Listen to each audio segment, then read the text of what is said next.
Hello, Facebook fans and YouTube fans of DX Engineering. It's Friday afternoon here in the Eastern Time Zone. It's 16 Zulu on July 26th, 2024, and this is the weekend special. This is a special weekend special that we're on 4 hours earlier, of course, recording this so that it is available for playback on both Facebook and YouTube.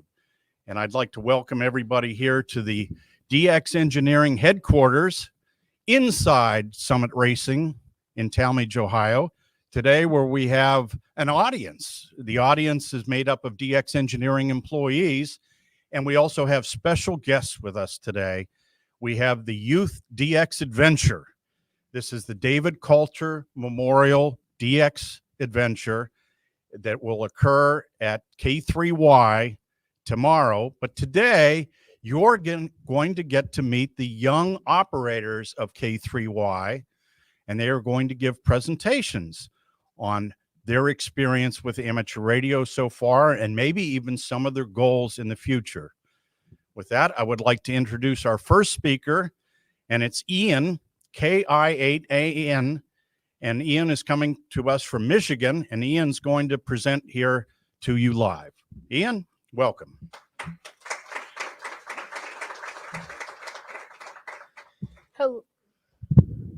Hello, everyone. My name is Ian Alkema, K-I-A-N. I'm currently 13 years old, and I live in Jansen, Michigan. I first became interested in amateur radio when I was 10 years old after discovering my dad's Kilo 8 Lima Kilos radio. After my first experience listening to talk on a local repeater, I couldn't wait to get my own license someday. In October of 2021, I became sick with COVID, and that gave me the perfect opportunity to study while I was stuck at home.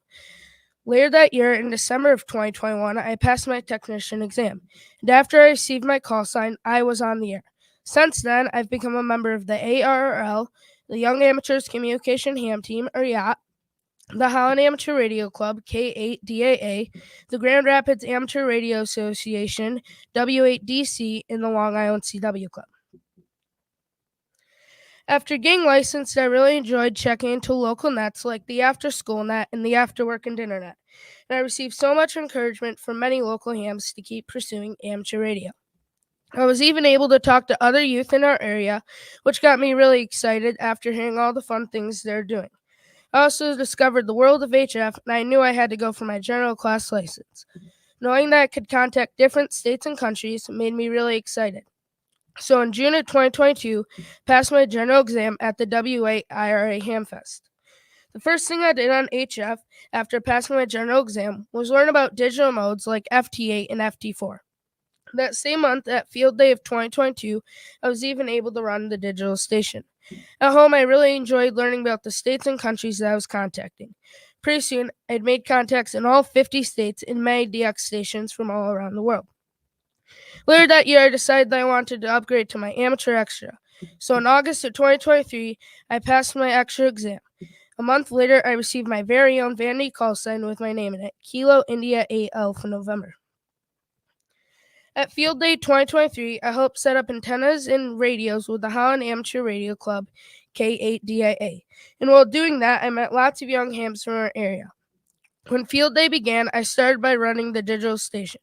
After doing more FT8, I was able to make my first SSB contact with one of my new friends who's running a GOTA station, which stands for Get on the Air. After he taught me what to say, I was able to make my first single sideband contact. This was my new favorite mode because I could actually have a conversation with people from all over the world and make many new friends. Back at home, I jumped on my radio and found somebody that was calling CQ Parks on the Air, and I wondered what it was. I threw out my call sign, and he responded. After making that contact, I looked up the call sign and found he was from New York and activating Adirondack State Park, US 2001. What amazed me is that I'd made a contact with somebody at a park with a small antenna and limited power. That's how I found out about the Parks on the Air program and what got me hooked. Almost every day after, I continued to chase activators for the Parks on the Air program. Over the last year, I've spent a majority of my time on the air hunting and activating Parks on the Air. I've been able to go on many activations, including some as far away as Maine. Parks on the Air has been an excellent way for me to learn how to set up an amateur station antennas, be a better operator on the air, and how to work side by side with other operators. In the 40-plus activations I've done, I've set up all the components of a radio, from radios and antennas to a power supply, batteries, tuners, coax, and connectors. I've set them all up. This has helped me learn about setting up stations at home and in other places.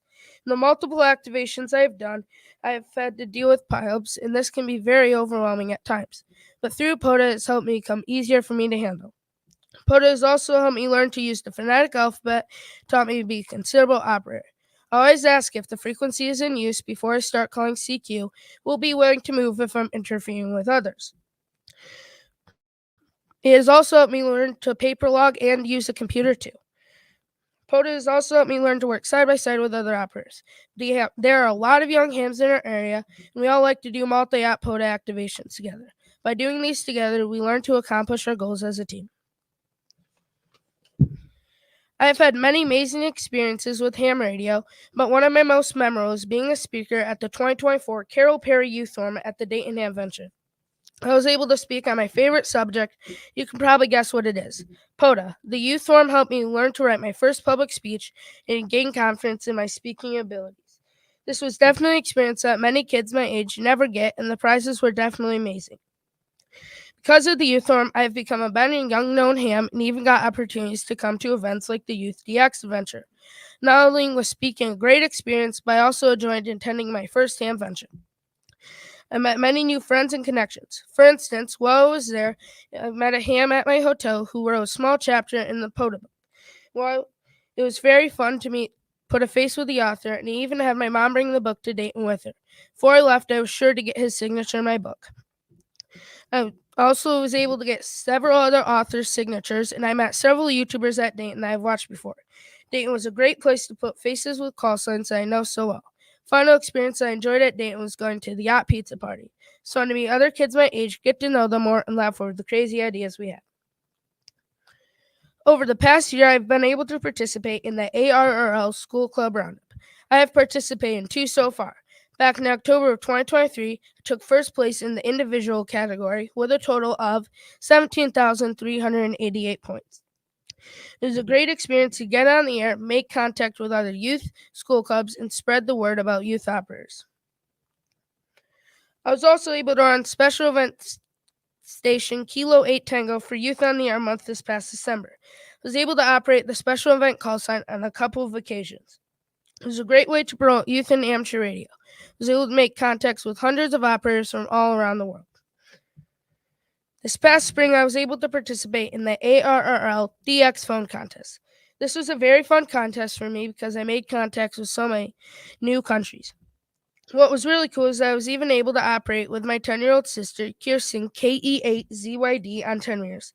Kirsten is now currently studying for a general class license. We operated with only 100 watts and stuck on 10 meters with a limited antenna overlay. Made contacts in Europe and South American countries, which was a new experience to her. I have set many goals with amateur radio. I love POTA because I've always loved the national parks. One of my goals is to be able to hunt and activate all the national parks, be able to activate at least one park in all 50 states. Although this may take me a lifetime, I'm excited to explore the beautiful world that is around us. Another one of my goals involves connecting to other places around the world, working towards getting my DXCC and Triple Play awards through the ARRL's Logbook of the World. Also currently learning CW through the Long Island CW Club. My goal is to continue to practice and become proficient in CW and start making tons of contacts using this new way of communication for me. Finally, I'd also like to go on a DXpedition to a remote location anywhere in the world. Thank you for having me participate in the Youth DX adventure this year. Amateur radio has and is continuing to be an incredible experience for me. Made so many new friends, received awesome awards, and even been able to take amateur radio to the outdoors. Look forward to being able to achieve many new accomplishments and goals in the years to come. Thanks so much, and 73 from KIN.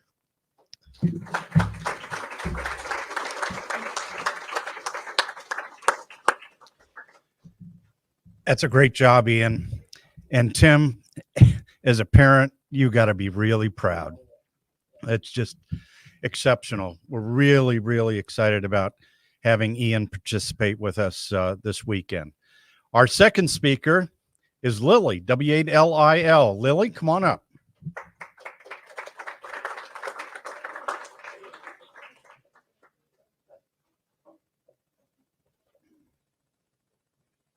Well, first of all, I've got to say, multi-op POTA sounds like a spectacular idea. I might have to see if I can get some of my friends into that once I've convinced them to get into radio.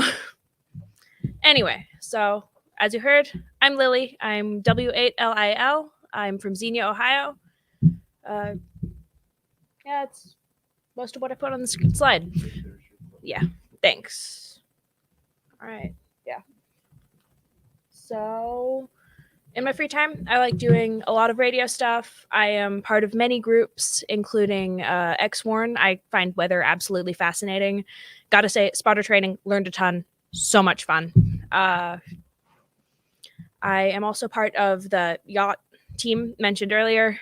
I love the evening nets. It's a lot of fun. Great chance to connect with other people my age because, you know, there aren't that many of us in radio. So it's always wonderful to hear other young voices on the air.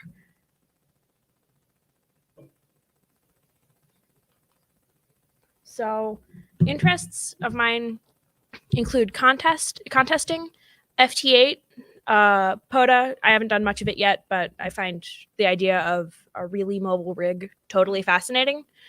And actually, yeah, I want to learn CW. This is a little bit out of date. FT8 is, well, we got our shack set up since I made this presentation, but it works. We've got FT8 running. I am so excited. I've had a lot of fun with that. So we ended up getting everywhere from way southern South America to Russia. So that was quite a range. A lot of fun. And it's quite relaxing to communicate, exchange messages with people without the social pressure of actually talking, because people. So my goals include getting more comfortable talking on the radio, getting better at catching people's call signs, especially when there's a lot of static, and getting better at remembering those long enough to write them down. I like hearing what other people have to say, meeting people from across the world and hearing about their perspective on radio, and just hearing about all the cool technology out there, because there is a lot of it and it's really cool. All right, so I'm here. I'm excited. I am eager to, again, meet other people my age or see other people my age again. I am excited to get some practice contesting. I'm excited to see this really giant antenna I keep hearing about, because, I mean, from what I've heard, that thing's massive. But I am really excited to be here. Thank you so much for inviting me. So thank you very much. Any questions? All right, no questions. Lilly, thanks so much. And we are looking forward to you getting on the air and these big pileups. And Carl, you've got a tremendous daughter. You've done good. And thank you for bringing her into the hobby. And thank you for bringing her here today. This is going to be great. And so as part of the Youth DX adventure that has been held now in the U.S. twice in a row, last year and this year, we decided that it would be good for Lilly and Ian to have mentors. And so we brought back 2 of the 4 operators that we had from last year. And we're really excited to have our next presenter, Katie. Do we have a slide deck ready, Corey? Okay. Go ahead. So our next presenter is a graduate assistant now of the Youth DX Adventure. Please welcome Katie, KE8LQR. All right, so hi everyone. Get up on that mic. Like Tim said, my name's Katie. My call sign is KE8LQR. I've been in ham radio since 2019, and I got in through my school club, and there were some family influences as well. But since then, I've joined lots of groups, Yacht, the Long Island CW Club, and everybody has been super supportive so far. So I wanted to talk more about like the contesting experiences that I've had in the past year. So last year at around this time, I did the YDXA, and it was a really cool experience because it was pretty much my first contest. I hadn't done much before this. It showed me what contesting was. I had done school club roundups, but those aren't really contests, so to speak. So it was a very different experience from that, but I learned a whole bunch, and it was really cool. I actually knew all of the other kids who were there last year beforehand, so it was kind of like a get-together and then a fun operating event for all of us. After that, it kind of inspired me to maybe try out contesting a little bit more and see if it was something that I enjoyed. So in these pictures, they're from the North American QSO parties in SSB and CW. I did the SSB one because I was really inspired from the YDXA last year, and the CW one was actually in preparation for something that I would do later. But those were really cool because it was my first time contesting on my own. Even like the school club roundups, that's with the whole club. So you're not single operating, or you're not a single operator. And they were a lot of fun. I was still getting to know all of the logging software and everything. I remember for the CW one, I sent everything by hand. I didn't use any of the presets in DXlog, so I've come a little further than that at this point, which is definitely a good thing. But those two were both lots of fun. The CW one, like I said, was in preparation for me to do the CQ160 at K3LR. CW is my favorite mode. It's what I spend most of my time doing. I don't do much SSB at this point, so those contests are always lots of fun to get back into it. But the CQ160 at K3LR was a really cool experience because one of the other guys, John, who came in, he has like software and equipment that makes operating on 160 a little bit easier. I'd also never operated on 160 before, so that was a very, very interesting experience, although I had a lot of fun with it. It's one of my favorite bands now. But I learned a ton of stuff there, and it's always nice when people will welcome you into their stations, especially for bigger contests, and just mentor you or Elmer you the entire time. You learn so much, it's like a fire hose of information, but at the end of it, you're like, wow, that was really fun, and I'm really exhausted, but I learned so much, like I can't even put into words. After that, Tom K8AZ invited me to his shack in early March for the ARL DX SSB. So that was kind of, it wasn't obviously my first because the YDXA last year, but it was one of the first contests that I've done that's multi-operator for like a bigger contest. So that was a really cool experience. We met a lot of people whose call signs like I've heard all over the place. I was like, okay, I can finally put a face to the call sign there. But there's me operating with one of the other gentlemen, and then me in front of the geochron, and then one of the antennas as well. And then one of my other favorite contest-related experiences from the past year was Contest University at Dayton. This was my first time ever attending Contest University, but Grace, K8LG, and I also got to present, which was super cool. It's really nice as a young person in ham radio when you have the opportunity to be in a place where you can tell people, hi, this is how you can help us.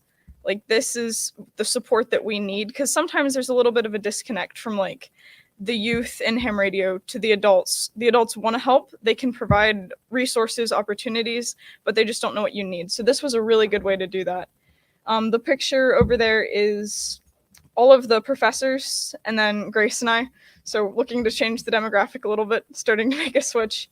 And then the other picture is all of the youth we had at Contest University.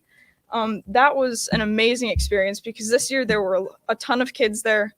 It's also super fun every night afterwards in the super suite. You can kind of hang out with the kids, talk about your shared experiences, what you've done, what you want to do, make plans for future operations. That was a lot of fun as well. And then I got home from YOTA camp last week, and we got home right away just in time to do the IARUHF championships. That was also super fun. I went to K8AZ for that one, so you can see me operating over there. I had a couple good runs on CW, so that was super nice. And then there's also a steak dinner tradition at K8AZ that we got to partake in, which was also a really fun experience because I think sometimes we get really, really caught up in we have to win, and we forget that there is a slight social aspect to it too. So we got to get to know each other and meet the people that we'd been operating with all day. So that was a lot of fun. And then some of my goals for in the future, not necessarily like the next year, but in the future, I really want to help other hams, young hams particularly, find joy in CW. I teach the Long Island CW Club's kids intermediate and advanced classes. So that's something I'm kind of doing already, but I'm looking for ways to maybe incorporate it into my school club or maybe on yachts. So see what I can do there. I'm 16. I'm going to my junior year of high school. So I'm figuring out, okay, where do I want to go to college? What do I want to major in? And I'm trying to figure out how I can maybe tie amateur radio into that. See how I can sort of use what I've been doing for the past 5 years to help me there. I would love to go to WRTC at some point, get some more skills, learn a little bit more about contesting. My school club, Kilo 8 Lima Papa Sierra, I also want to introduce them to contesting.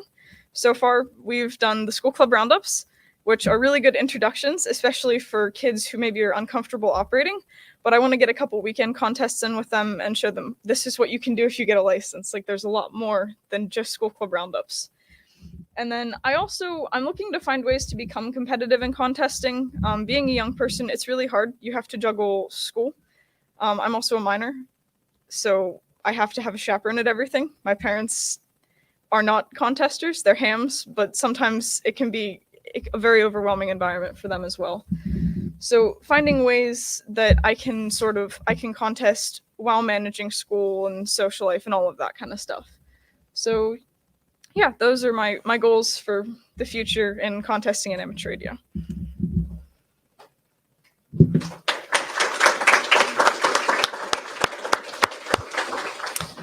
Thank you, Katie. You're an inspiration to your family and to your school and to amateur radio. And you've come a long way in a short period of time. So we're very, very proud of you. Up next, and Colleen, yeah, mother of Katie, you've done real good. Congratulations. Up next is Grace from Michigan, KLG, with a brand new call and a big smile, and we're anxious to hear what you have to say. Grace?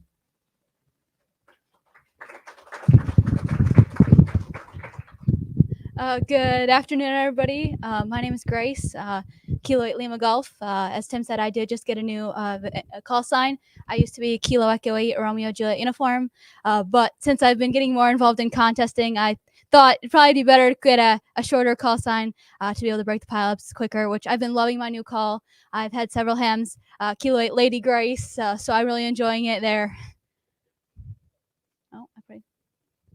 So over the past year, since I was able to be at YDXA 2023, I participated in many contests.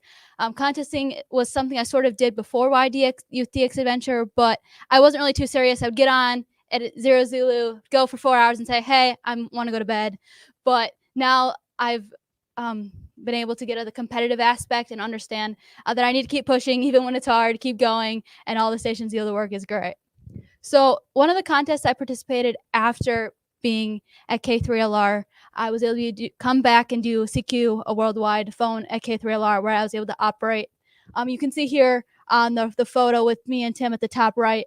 He's starting the contest out, and I'm listening. I'm gaining some experience, understanding what I'm going to be somewhat doing the next day, which was great for me to see what I'm doing and then be able to replicate that. That's one thing. As I contest, I hear all the top contest guys giving quick exchanges, say, hey, that's how I need to be. I need to replicate what they're doing and keep going. When I was at Tim's, I was able to meet Sandy and some other people that have been able to encourage me as I contest throughout. Another contest I did after that was the NA Sprint. This is one of the contests that I've come to love. It's a quick 4-hour contest. You can't call CQ. You don't search. You search and pounce, and you work a lot of people. So it's easier for me. It starts at night, so it doesn't have to take all 48 hours like the major contests. I can work a bunch of people. Yeah. So one thing I also learned is looking at the results after the fact. So I pulled this from the NA Sprint phone website, and you can see I have placed first for low power. When I look at this, I said, hey, I didn't make as many QSs on 20 meters, so I probably should have stayed on 20 meters a bit longer than moved to 40. I moved to 40 a bit too soon, and then didn't move to 80. So that's something I'll be able to take in as I move on. Another contest I did, like Katie mentioned, was the NAQP phone contest. This was one of my first contests. I was actually able to run pileups. Typically, I'm searching and pouncing due to the low power that we do run. But it was great for me to run on 40, and I was able to claim first place in Michigan and second place in the 8 land. So this was one of my first contests I uploaded to Online Contest Scoreboard, which I find is great to encourage me to keep going. And you can see that I took some breaks, so we had some family obligations, but you can see where I was running there. It was really a good time. Another contest I did was the ARRLDX phone contest. This one was one of the major contests I did, and was encouraged to be able to work DX stations and not work any US stations, which was great. So I have my 3830 results. So I upload all my scores contests now to 3830s to be able to compare with other contesters and see how I did comparatively.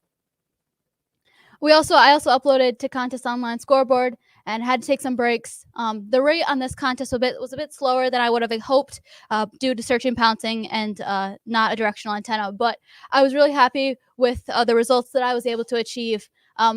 This was before the ARRL contest website went down, but I was able to pull that I have claimed currently raw results first place for my category and call area 8, which I'm pretty proud of there. Another recent multi-app contest that I've been able to do is I was down in St. Lucia, Japan 6'2" kilo for the WPX contest. This was my first time operating outside of the USA or Canada, and it was a great experience. When I was in St. Lucia, we had to roll out the coax, set up the radios, which was one of the first experience working as a team. Normally when I'm at home, I work with my father, we work as a team well, but being able to work with other people and roll out a station was great. So right before the contest, we flew down the Tuesday before, and we were able to set up and run. I was able to run several European pilots, which was a great preparation up to the contest as well. So I was a part of a team. We did a multi-2 high power. So we operated 2-hour shifts and then switched, which was amazing to work with other people and be able to mimic what they're doing. Contesters that's been in St. Lucia that knows propagation well, to mimic what they're doing, say, hey, they think we should go to 40 meters at this time. Hey, let's do that. And being encouraged with people who know the terrain there. My most recent contest that I just completed was IAR UHF championship contest, where we operated multi-2 low power from my home in Michigan. This was the first time I ever did multi-op from my home, and I was pretty pleased that me and my father, Kilo 8 Delta Papa, were able to get this working. So we invited Ian, KI8AN, and his father, Kilo 8 Lima Kilo, who joined us, which was a great experience for them to learn contesting seriously. So we have our 3830 results there. As well as we operated throughout the night. We did have to take a short break due to some lightning, but you can't really do too much about the weather. So I will be attending Cedarville University. I'll be studying electrical engineering next year. I'm really excited to see where amateur radio will take me in that field. I know there's several people in the local area. The local clubs are really encouraging me to get a part and encourage others, which I'm really involved with. So other than that, I'm ready to see what contests I'll be on next. Tell us about your satellite experience. Yeah, I didn't really mention my satellite experience too much. Yeah, so I started out on amateur radio satellites. It was my first contact.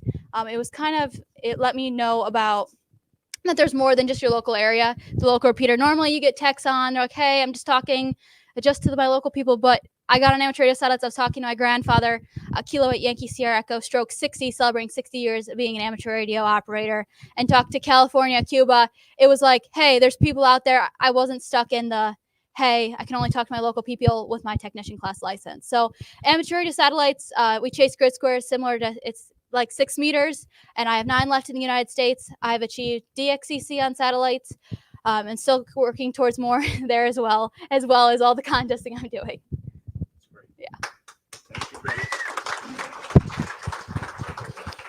Thank you, Grace.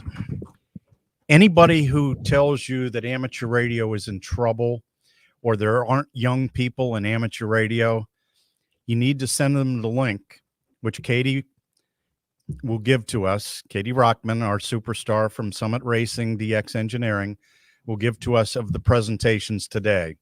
Amateur radio is in good hands as we go forward. And Doug, as a father of Grace, you have done very good. And congratulations to your father and Grace's grandfather, John Cate YSE, for setting the stage, and generations of amateur radio operators.